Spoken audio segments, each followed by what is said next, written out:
İndi biz 30'lu yaşlarımıza çatmışıq da. Səncə bu yaşlardan sonra dost qazanmaq, yaxud da dostluğu davam elətdirmək, belə deyək, yeni dostluqlar yaratmaq asandır yoxsa çətindir sənin üçün?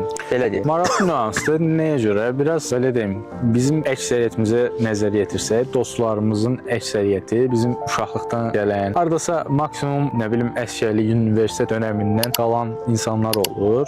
Yaxın dostlar, yaxın bildiklərimiz. Çox nadirən sonradan artıq 25 yaşlarından yuxarı nadirən yaxın dostlar qurula bilir, amma həqiqətən qurulsa bu dostluqlar, yəni həqiqi təməllər üzərində olsa, güclü dostluq olar. Çünki sən artıq yetkin bir insansan və sən nə istədiyini bilən bir insan olduğuna görə onunla uzlaşıbsan, deməli, o nöqtədə birləşibsən. İndi uşaqlıq dostu keçən mövzumuzda da hansı ki, onu da yerləşdirirəm bura, toksik münasibətlər barəsində danışmışdıq. Orada bizim uşaqlıq dostluqlarımız var ki, hansı ki, indi onlarla çox da yaxın deyilik əslində. Bizdə o səmimiyyət var, amma yaxın deyilik çünki maraqlarımız dəyişib artıq. Yəni bizim özümüzü inkişaf etdiyimiz sahələr dəyişib, maraqlar dəyişib deyə avtomatik olaraq bu bəzən olur ki, biraz soyuqluqlar yarana bilir. Ona görə deyirəm ki, uşaqlıq dostluqları daimi, davamlı ola bilir. Yəni hardasa o uşaqlığı tapa bilirsən onun yanında, okeydir. Amma böyüyəndə də ki, əsaslı dostluqlar yarada bilirsən. Genəlliklə insanların çoxu network üzərinə qurulu bir dostluqlar qurulur. Yəni 25 yaş üstündə olan münasibətlər, yəni maraqlara doğru qurulur ki, hansı orta nöqtədə mən bu insandan hansısa bir iş görə bilərəm, nəsə ola bilər ya da belə bir maraqlar üzərində qurulmuş olur.